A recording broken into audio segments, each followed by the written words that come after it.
Good morning and welcome to Valley Views. I'm your host, Glenn Edison. Certainly glad to have you today. And as always, appreciate BTC Fiber. And you can see these videos on BTC Fiber's YouTube page as well as cable channel 18. And today we have with us County Mayor Greg Ridley. And Mayor Ridley, it's good to have you today. Thank you for being with us. Thank you for having me. It's been a while since we've talked. It's been maybe a couple of years. It has. And there's a lot of things that have gone on. And let's look at some things. I know you want to talk about the jail, and so I'm going to let you elaborate because.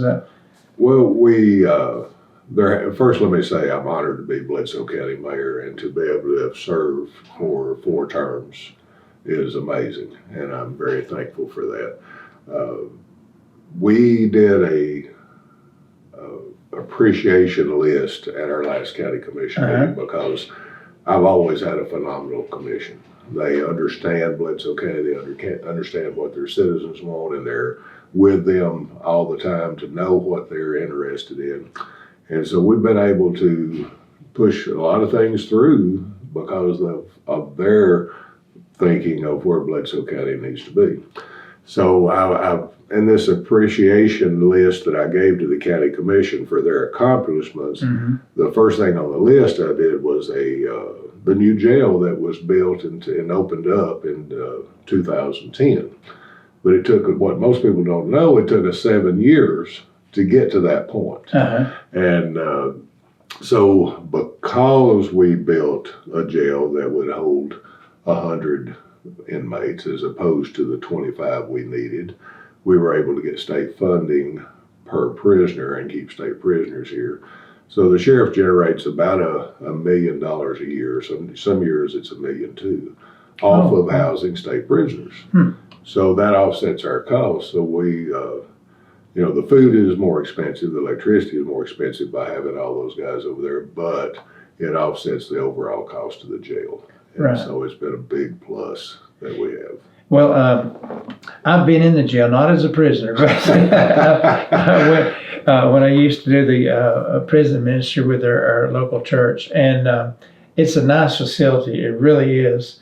I mean, it's second to none when you get in to look at, and you've got some different cells. Some you have the enclosed cells, and then you've got a couple of cells that are open, just with the beds there. And well, that was actually our expansion that we did in 2015. So they're a dorm type bed, and that added 50 more beds to be able to generate more money to come in to offset the taxpayers' expenses. And it's really a nice facility. It really is. It is.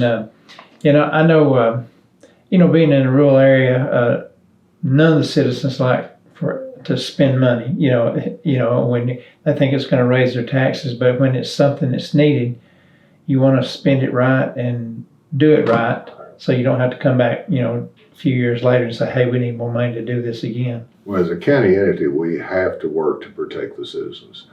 And in our old jail, a couple of years before we actually got the new one built, we had 2 prisoners that got beat up in the jail. It was unsafe. Like I said, it was built in the 1800s. We really had no way to keep them from hurting each other. And so we had 2 prisoners at the same time that got beat up, and each one had a $180,000 doctor bill. Wow. So we were able to prove that one was a state prisoner, and so the state paid that portion. But the county taxpayers had to come up with that $180,000 to pay that other bill. And so there's such a liability on the taxpayers if you don't do it right. And just in this office, if we make a mistake on payroll with Social Security, there's a good chance you could be fined by IRS $25,000 just because there was a mistake made. So you have to make sure that you're doing a proper training, that you've got the right people in the right place to make sure these costs don't come back on to the county taxpayers. Right. Well, and you mentioned your county commissioners. I've kind of followed them off and on, and I don't come up here for the meetings, but I keep up with them in the paper and stuff. And I know they're just like everybody else. They fuss back and forth, but what they really want is what's best for the community. What's best for the community and how they can represent their constituents.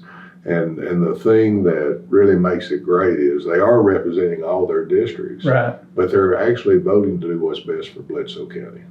And that citizens and constituents should rest easy knowing that we've got commissioners. I think Junior Lee Hankins has been there 34 years. Wow. Roger Simmons has been there 32 years.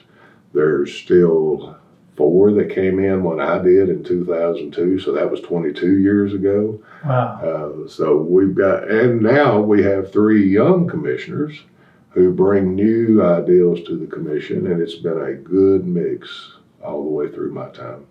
Well, and you have how many commissioners? 13. 13. Yeah. And yeah, because I know, like everywhere else, you might have one district says, well, that don't apply to us. We don't need that. And then, but the other districts say, well, hey, this is what we need, and you have to have a give and take and play back and forth. There was a commissioner in my first term that I knew that some of his constituents were getting against an issue.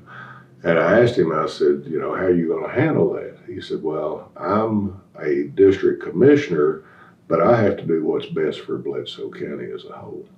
And that really hit home with me, that we all are charged with this responsibility of doing what's good for Bledsoe County as a whole, whether that be for the school system, the highway department, or county general. And under county general, you're talking about the ambulance service, the sheriff's department, all the courthouse entities. And then because of a contract we have with the 911 board, we also do all their payroll and vendor through here. So it's saved a huge amount of money over the last 20 years for us to manage the 911 finances. They haven't had to pay an accountant. They haven't had to pay a bookkeeper. We've done it all here as an in-kind service for the county. And really, it just you was already doing that for the county anyway, so it wasn't really, you had to do anything different. It's just a little more work on the ladies, but we have the software, and it's just a few more key punches on payroll. Yeah. And vendor paycheck day. Well, and I've noticed here lately in Bledsoe County, you are growing. You're getting more businesses coming in, more people interested in the area. We're no longer the little quiet, little rural community anymore. People are noticing. That is true. We've had a tremendous amount of people move in the last 5 years. And with that, they're bringing you revenue. They're bringing you investments. They're willing to spend here. And if the Butter Dish is a good example where Jim has put in 6 different businesses on a lot that sat empty for 22 years. Yeah. Once it was filled in, actually, I think belonged to a bank over in Dayton all those years that nobody could see that vision. But once Mr. Stewart came here, now it's a thriving part of Bledsoe County. And just a minor thing like getting a Taco Bell. Yeah. That to most communities that would be nothing, but to us, that's generating sales tax for the city of Pikeville and for our school system. Right. So sales tax has really helped us maintain a low property tax, because about 3.5, 4 years ago, the state passed a bill that allowed online purchases. Anyone who purchases online from Bledsoe County, it comes back to Bledsoe County. Oh, so if they live in the city of Pikeville, it goes to the city of Pikeville. If they live out in the county, then it comes to the county. And with that, the schools get 80% of that revenue. Oh. So it's been a huge help on maintaining the extra costs, because our costs are going up every day. Yes. And what used to cost us $10 now costs us $16. Yeah. And we've been able to maintain the low tax rate, but it's tough sometimes. Yeah. You have to watch every penny. Yeah, you kind of have to bite the bullet, but it's going to come, because the economy in our country, everything's gone up, and it's hard for everybody.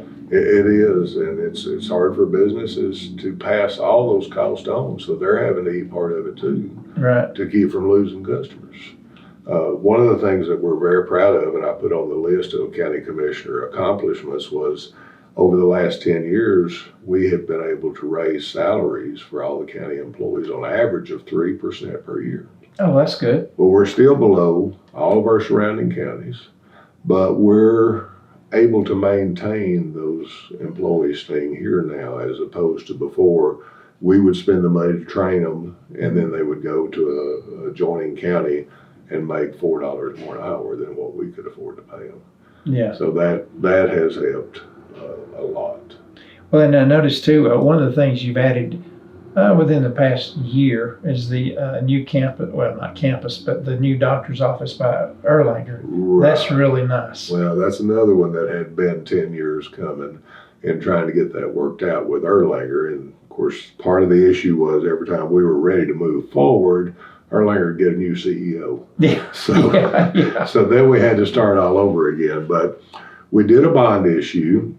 That building was a $1.3 million investment for the county taxpayers, but because we're renting it to Erlanger, they are paying the debt service, and they signed a 15-year contract to That's keep good. that. And if you look at our local health care, it's phenomenal It really that we is. have this level of health care locally, whether it be our community hospital, the quality of our doctors, the emergency room.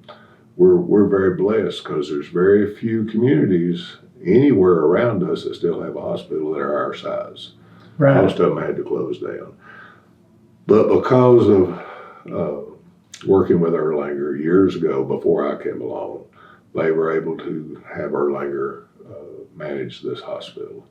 And it has been a real asset to us. We were in a trailer for that doctor's office before. Yeah. And I remember when we did the grand opening, and we had the Erlanger CEOs here, all the state people.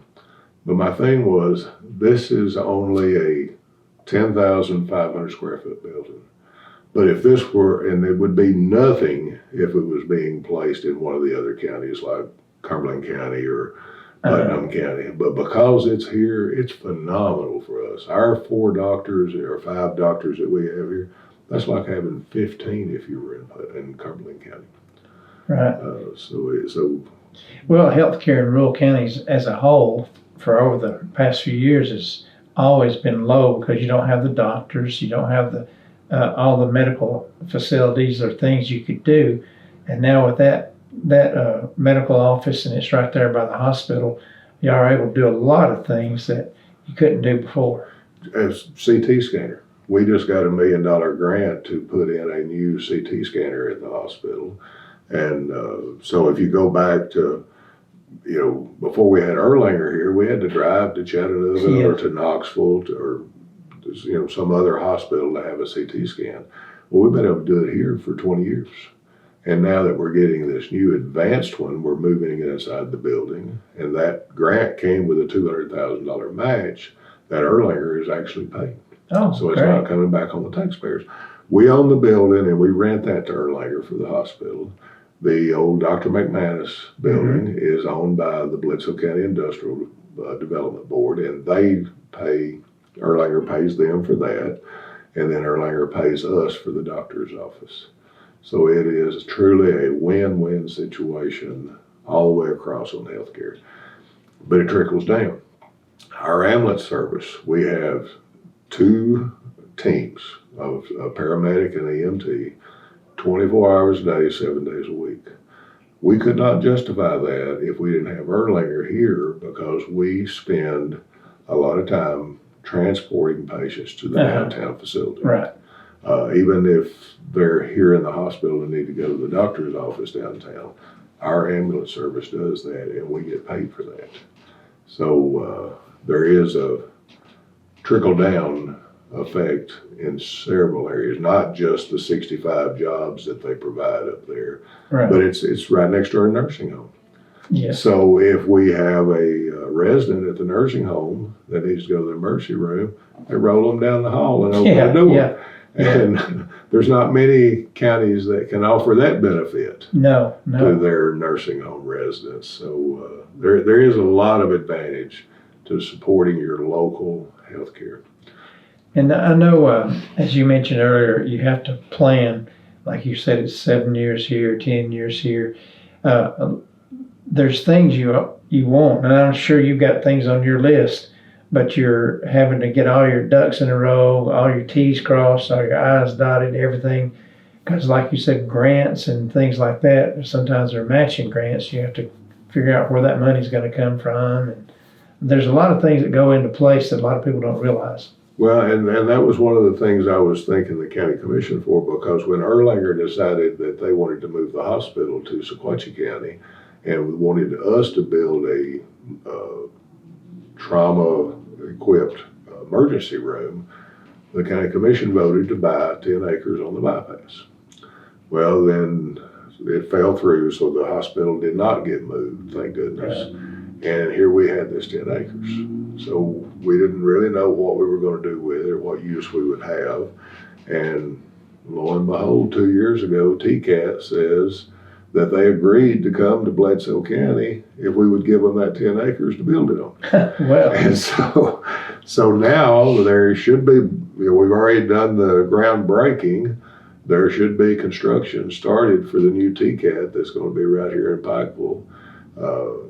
That's phenomenal for us personally, professionally, and financially, because they're going to bring students from all the surrounding counties. right. They're going to train the students based on what the needs are. So if Bernig needs welders, and they came in and, they invested $2 million here and they were making these implements, right now I think they're employing about 35 people. That's 35 we didn't have before. Right. But their contract with the state of Tennessee says they will employ 77 people within 5 years from the time they came. So that's going to continue to go up.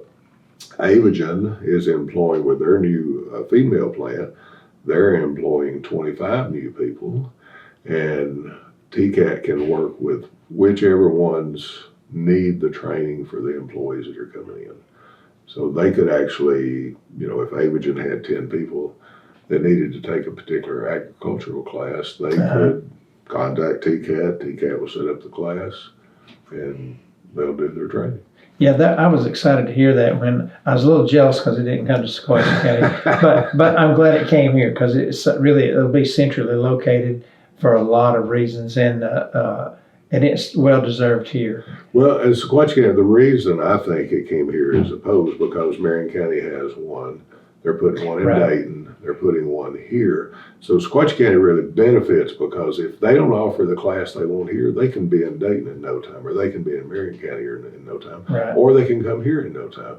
Well, our citizens, our students would have the choice of Ray County or Cumberland County. Right. But not coming south. So I think it's going to be a win-win situation. Oh, I think so. And so don't be jealous. That's okay.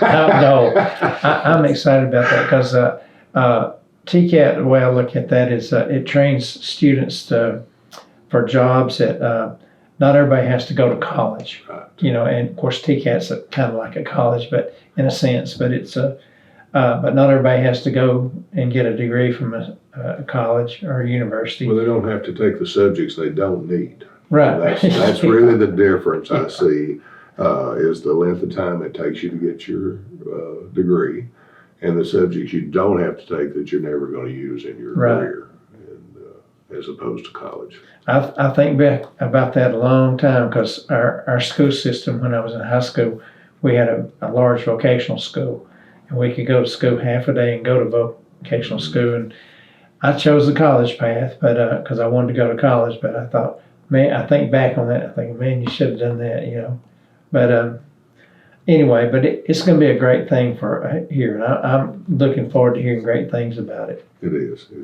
and not just being overly optimistic, but things are going well. And I talked to other mayors up and down the Sequatchie Valley and in Cumberland County and Ray County, and things are going well with them too. So it is a good time to be a mayor in some of these counties. I've had some years when it wasn't such a good time. But it has been. Nashville, our legislators, we have Senator Gardenhire and we have Representative Ron Travis, have been so good to work for. And if I have an issue, I can pick up the phone and call them, and they are working on it immediately. I mean, they can't solve all the problems. Right. But they're willing to try. Friday, I had an issue where I had to call Senator Blackburn's office.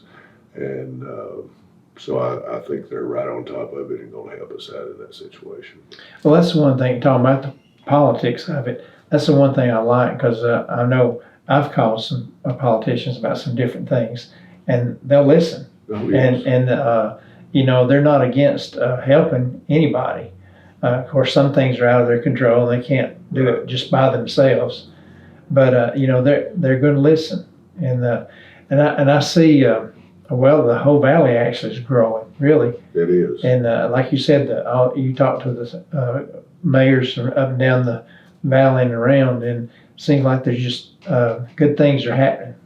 They are, and of course, I don't know if you remember this, but in 2010, when I got beat in this office, I tell everybody I left by popular demand. But I went to work for Congressman Desjardins as a field representative. That's right. So I really got to have the experience and build the relationships on a federal level that I could not have done had I not had that experience. And then for the electorate to allow me to come back, I was very honored and have enjoyed being here. Well, and you've had good support, and you got a good staff here in the courthouse. Of course, you know, as we're doing a special on all the offices here in the courthouse, and to get people to understand what the office is like.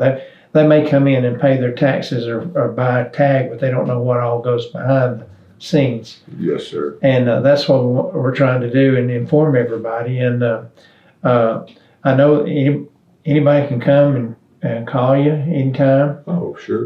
You know, and most everybody has my cell phone number, so that's not an issue. Another good accomplishment, but I feel like the county commission really got behind is we didn't have a large daycare here in Bledsoe County. And so we were having trouble in county government hiring people because they didn't have daycare. We were having trouble in the school system to be able to get teachers and paraprofessionals, because there was no daycare large enough to handle what we needed. So the county commission actually voted to give the schools this seed money of $50,000 to be able to open the daycare. Oh. Now we're in our third year of having the daycare. It's been a huge success. So kudos to the school board and the superintendent for being able to make sure that continued on, because that was just seed money. We haven't given any more since then. But working together is the greatest thing that we've been able to accomplish, I believe.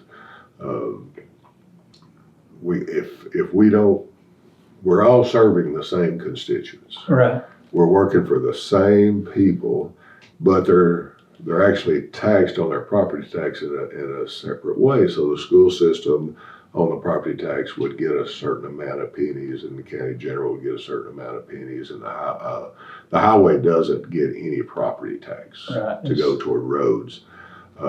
We do have a severance tax on minerals that goes to the highway department, and that varies on the amount that goes to them. And I know, talking about your highway department, I know they struggle because Bledsoe County's large. We have over 550 miles of roads, and 250 of those, according to our road superintendent, Toby Smith, are still gravel. Wow. And that's a lot of maintenance. Yes. To be able to take care of that. Yeah, and I won't say I get tickled, but when I listen to people about, why don't they do this road? Why don't they do that? I'm thinking, you know how much it costs just to do this little strip? It costs a lot of money just to pave, and for a county like Bledsoe County, you've got all the miles of roads. You can't just go out and pave them all. You'd be in debt up to your ears. You'd never be able to. You can't raise taxes enough to even generate to do it on a yearly basis over a 20-year cycle. No. Yeah, it's not feasible. And I know y'all, and y'all have had from time to time, you've had roads that collapse, like on the mountains and things, and that has to be fixed. It does. Now, on those type of roads, if it's storm related, FEMA will pay us back to fix those roads. Oh, well, that's good. So that is a benefit that we're able to get when it's storm damage. Good. Speaking of storm damage, we're looking into and hoping that we can build storm shelters throughout the county. FEMA has come with some money that would allow us to build a tornado-safe building at every fire department and every community center, and at the school systems. So each Wow. school could have this building that throughout the year we can use it for whatever we want to. But if a storm were to come, it's reserved to be a storm shelter. So it's real neat. One of the Middle Tennessee counties that has done this, when the tornado warning goes out over there, the app automatically unlocks the doors so the people can respond if they're Wow. close, if they feel like they're in close proximity to this storm that's coming through, they can immediately go. It's not, you don't have to worry about somebody being in town to open the door. Yeah. I think that's going to be a real asset. And in my time, it'll be the first time that we've been able to touch every section of the county for this type of benefit, for any type of benefits where we could actually touch the outlying areas. Yeah. And be able to help them just like we would, if we were trying to build a center of the county or a lower end of the county or upper end of the county. Well, I've noticed, I like to watch the weather, and I've noticed over the years, a lot of times storms that come from the west, a lot of times they'll miss, or they'll be on the mountain and they'll come over and hit Bledsoe County. They might miss Sequatchie County in the south, but they'll come over and hit like Palo and all that area. Because I've noticed sometimes they get more rain, more storms. Well, Ronnie Hudson is our emergency management agency director, and he has been phenomenal in putting together the plans of where we need to go, and then allowing us to apply for the grants to help pay for it, because we don't have the revenue locally to pay for this. That would just be tremendous. Yes, yeah, and it's all about planning. And I talked about it took 10 years to do this, 7 years to do that, but you think about our nursing home now is 60 years old. Mm-hmm.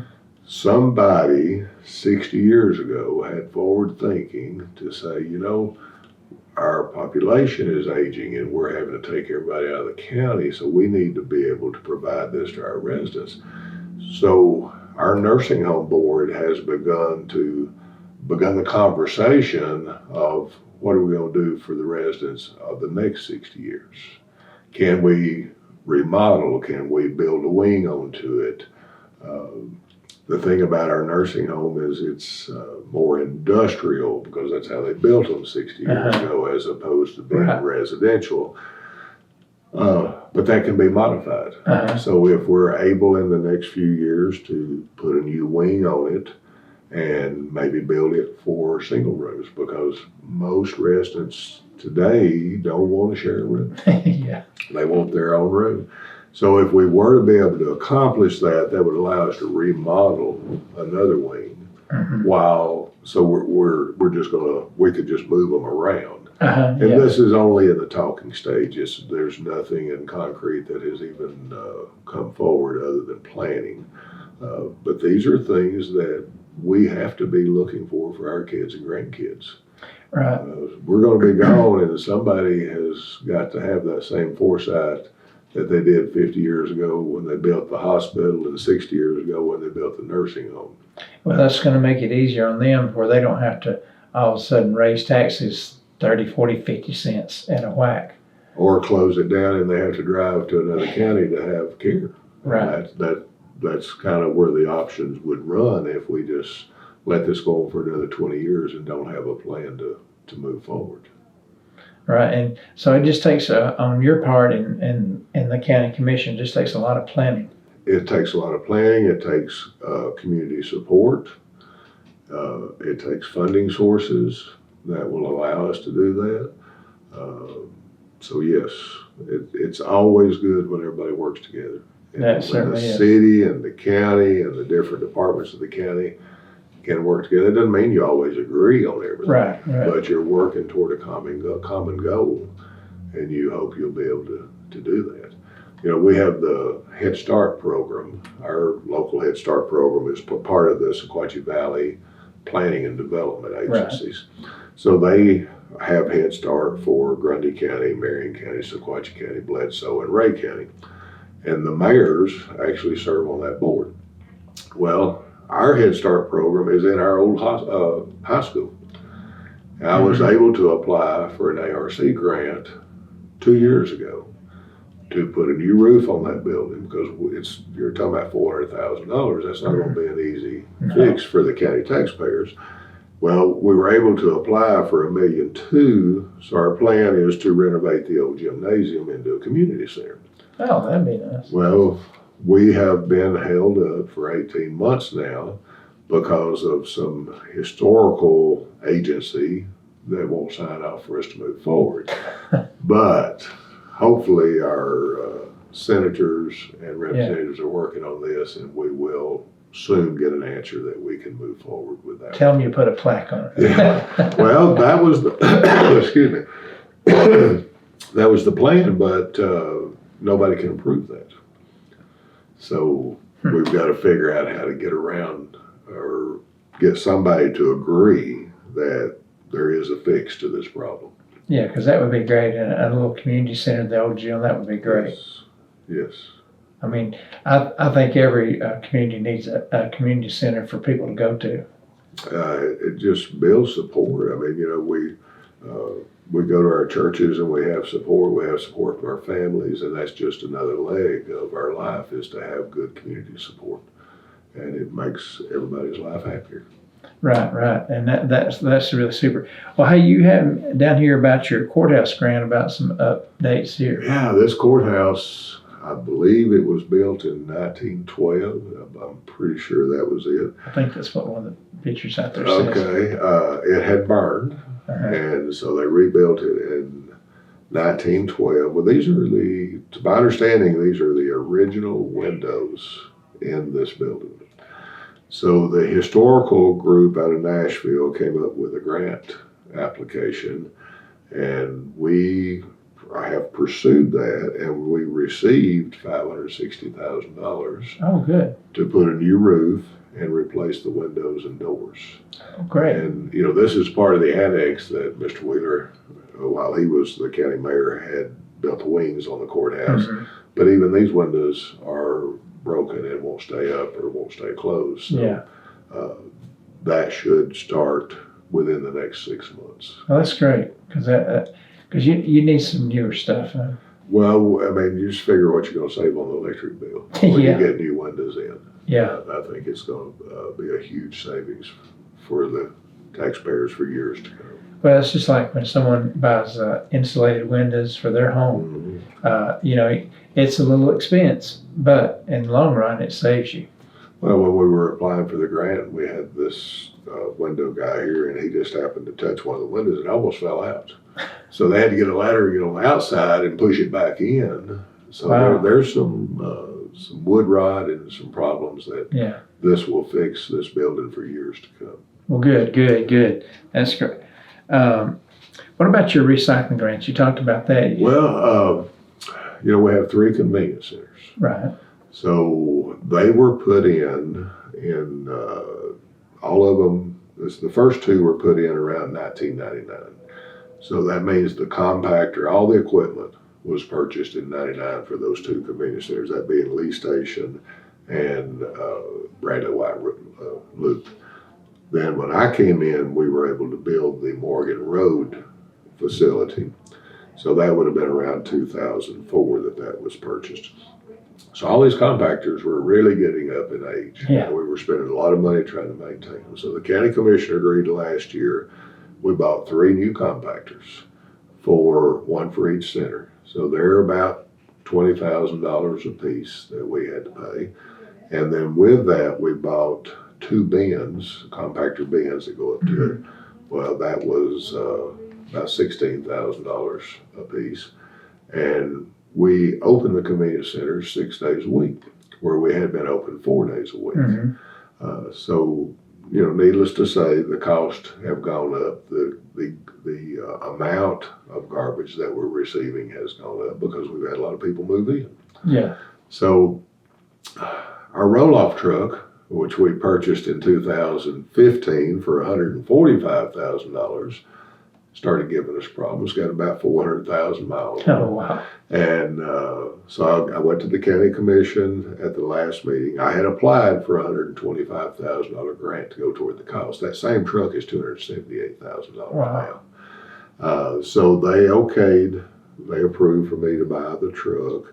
And then I found out we did get the $125,000 recycling because we use this truck to haul off recycling too. Uh-huh. So that's going to offset the cost of the total truck from that 278. Well, good. So just another example of how when everybody's in tune and they know what's going on, they understand the importance of how to make the right things happen.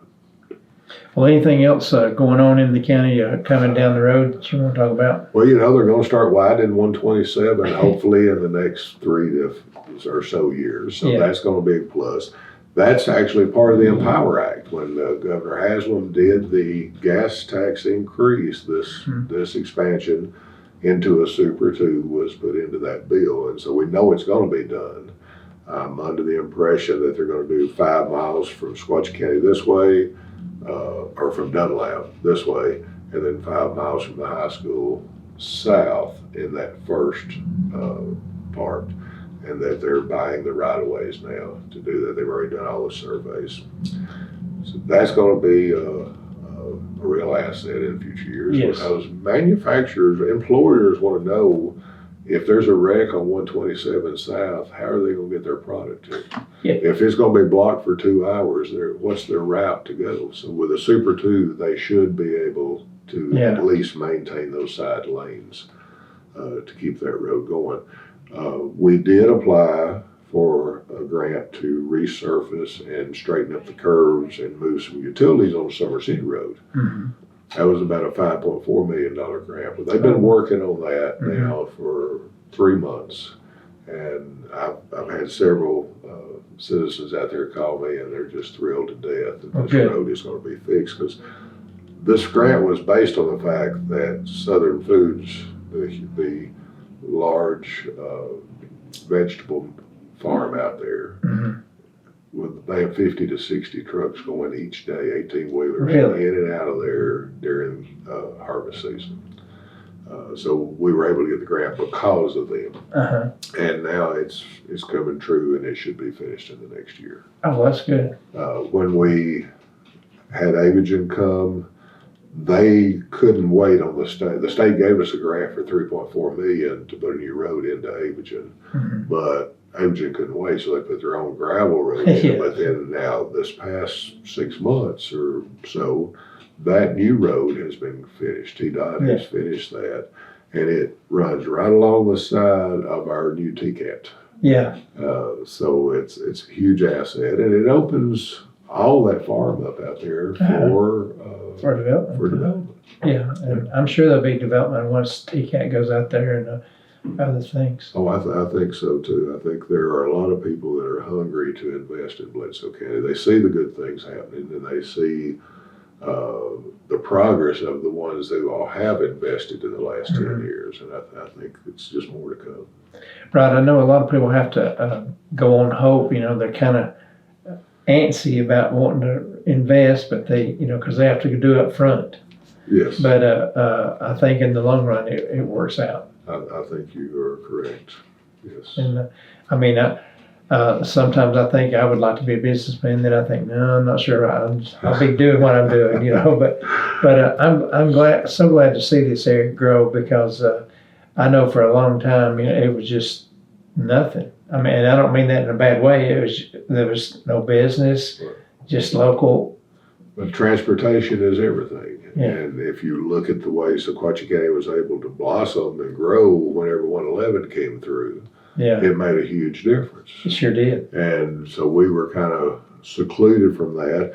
In the early years, as I was elected mayor, we had a plan of 4-laning Highway 30 all the way from 411 over to Etowah, through Bledsoe County and through Ray County and Meigs County.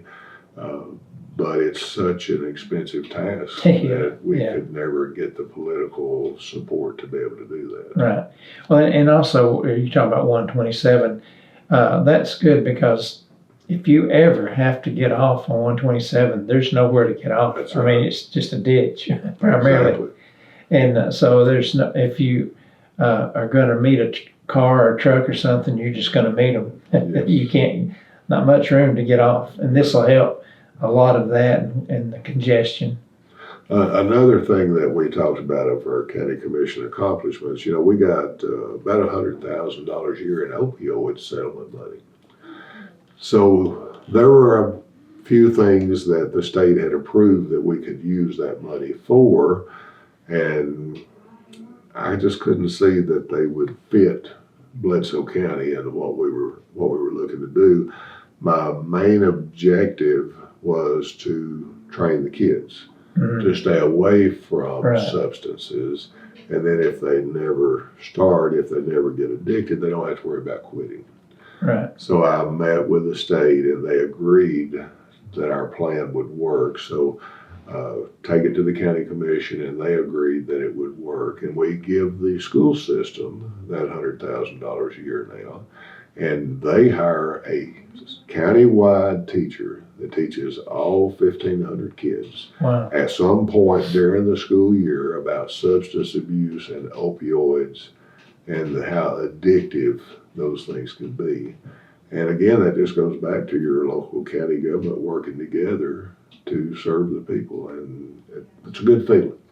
Well, I know it is, because it always helps to know when you have, especially when you have a county commission meeting, not going in there thinking, well, is there going to be a fight tonight over all these issues, or it's people that really want to do what's best, and they're open-minded to things, and they've been open-minded. Yes, things, in fact, one of the commissioners said when I got elected, county commission meetings became very boring. So I'm going to take that as a compliment. Yeah, I would.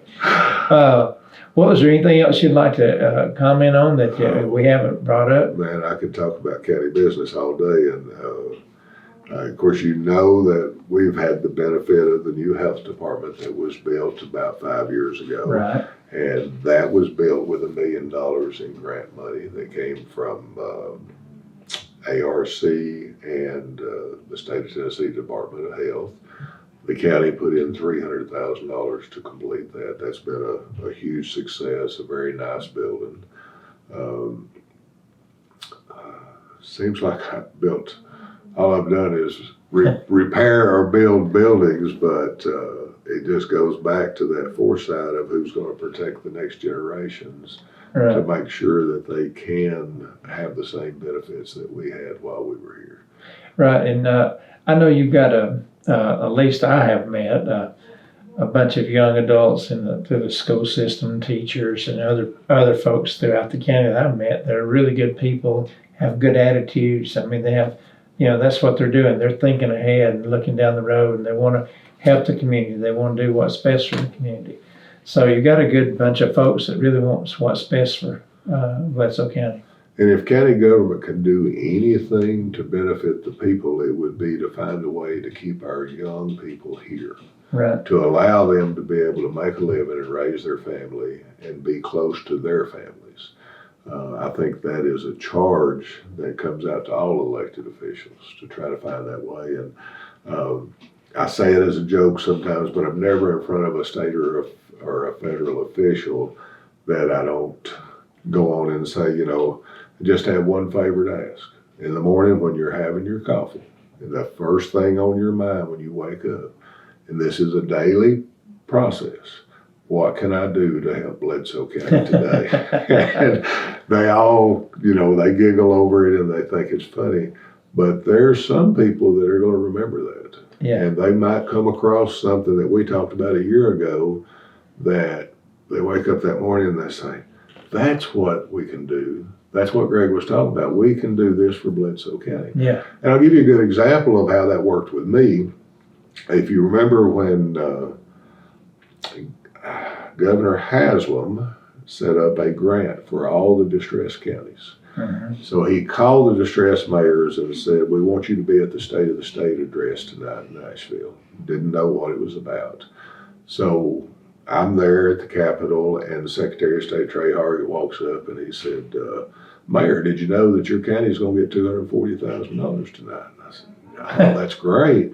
And within 3 or 4 minutes, I said, that could really help our fire departments. They are in such need. Well, that came from years of knowing that we were looking for funding to try to help our fire departments. Yeah. And it had been scarce. So that grant went up and up and up. By the time we actually got it to about 1.2 million, we were able to give each fire department, we didn't give it to them, we bought equipment for them through this office, but we were able to spend about $85,000 per fire department. Oh, that's great. And then within a few months, a CDB, a Community Development Block Grant, came available for $500,000 that we were able to buy radios for all the departments. Wow. And a repeater system. Our communications in this county is limited if we had a disaster. Right. Because we have one location. And if a storm came through and tore out that tower, all radio communications would be down until the state could bring a mobile unit in here to be able to help us. Yeah. So, like I say, there's a lot of things that are continued to be worked on, and it'll take years, and there'll be new things come up on a regular basis that we didn't know we were vulnerable in that area that we would have to address. Well, maybe it won't be 2 years before we get back together again, because I'm excited to hear what all's coming down the pike for Pikeville and Bledsoe County, because I think it's real. I'm really excited about it, because every time I come up here, I always see different things, and I like to drive around and see some of your older homes as well. And it's a beautiful place. Well, we've been fortunate in that way, because as these older historic homes have come up for sale, as families have passed away or moved away, we've had people move in and invest in those homes to bring them right back up to where their original state was. And that's so important to them. We sold the old jail last year. And the fellow who bought it, his goal is to have it back to its original state from the 1800s. Wow. And so he's working on it now. I would just say, if to the public, it's an honor to serve you as county mayor. I have been blessed in so many ways, and we hope that we can continue to work and make sure that things go well for Bledsoe County citizens. Well, great. That's what it's all about. Well, I appreciate you being with us today, and thank you so much for your time. Thank you, Always, I know you're a busy man, but I thank you. Never too busy for this. All right, good. And as always, you can see this interview on BTC Fiber's YouTube page, as well as BTC Fiber's cable channel 18. So until next time, have a great day. Hey everybody, this is Glenn Edison from Valley Views. We appreciate you watching our shows, and we would like for you to like, share, and follow us on Facebook, as well as like and subscribe to our YouTube page.